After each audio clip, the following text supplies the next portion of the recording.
नमस्कार, the oligo देखने वालों का स्वागत है। भारतीय सेना की अग्निवीर योजना का नाम धूमिल क्योंकि एक पूर्व सैनिक और उसके साथी बने अपराधियों को मोहाली में गिरफ्तार किया गया। इशमीत सिंह और उसके साथी ने नहीं किया अनुशासन का पालन, बल्कि छोड़ी सेना के बाद चोरी छिपे कारनामों में धकेल दी गई। एक अनुरोध, अगर आप न्यूज चैनल पर नए हैं तो चैनल को सब्सक्राइब जरूर करें। इंग्लिश न्यूज के लिए हमारी वेबसाइट www.theoligo.com पर विजिट करें। अब समाचार विस्तार से। अग्निवीर योजना भारतीय सेना की एक प्रमुख पहल युवा भारतीयों को अनुशासित और कुशल सैनिकों में तैयार करने के लिए डिजाइन की गई थी। हाल ही में एक घटना ने इसकी वास्तविक प्रतिष्ठा पर काले सा धब्बा लगा दिया है। इशमीत सिंह एक पूर्व अग्निवीर भर्ती अपने भाई प्रप्रीत और सहकर्मी बलकार सिंह के साथ मोहाली में कई अपराधों के लिए गिरफ्तार हुए। इस तरह उन्होंने सैन्य प्रशिक्षण और अनुशासन का पालन नहीं किया, बल्कि सेना छोड़ने के बाद अपराधों की राह पर चल दिया। इशमीत सिंह और उनके साथियों की गिरफ्तारी मोहाली में वाहन चोरियों के बाद हुई। पुलिस ने एक सूचना के आधार पर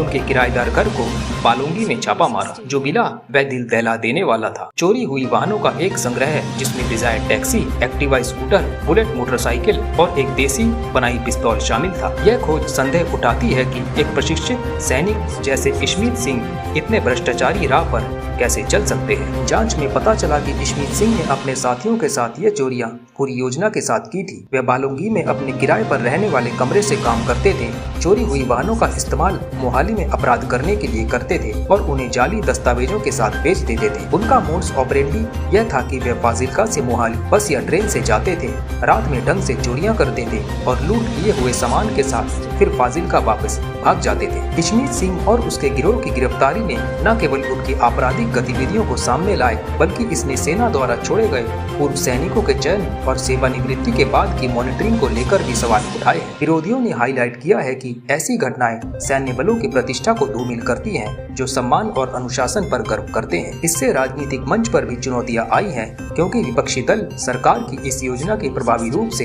कार्यान्वयन में सवाल उठा रहे हैं। इशमीत सिंह का मामला एक व्यापक मुद्दा उठाता है, जिसमें पूर्व सेवानिवृत्त और समर्थन प्रणालियों की मजबूती का भी सवाल है, जबकि अग्निवीर योजना युवाओं को सैन्य प्रशिक्षण के माध्यम से शक्तिशाली बनाने का प्रयास करती है। इस तरह की घटनाओं ने यह स्पष्ट कर दिया है कि इस प्रक्रिया में सैनिकों को नागरिक जीवन के लिए कितना तैयार किया जाता है। इसके साथ ही उन्हें अपराध से बचाने के लिए समर्थन और निगरानी करने की आवश्यकता है। अब सरकार को इस मामले पर गंभीरता से विचार करना चाहिए और आवश्यक कदम उठाने चाहिए, ताकि ऐसी घटनाएं फिर से न हो। समाज के भरोसे और सेना की प्रतिष्ठा पर धारा डालने वाली इस योजना को सुनिश्चित रूप से सफल बनाने के लिए न केवल सैनिकों की शिक्षा और प्रशिक्षण पर ध्यान देना होगा, बल्कि उनके बाद भी उनकी समर्थन और निगरानी को भी मजबूत करना होगा। ये इतना ही। न्यूज अपडेट के लिए बेल आइकन को दबा दें और चैनल को सब्सक्राइब, लाइक, शेयर जरूर करें। आपका कीमती समय देने के लिए धन्यवाद।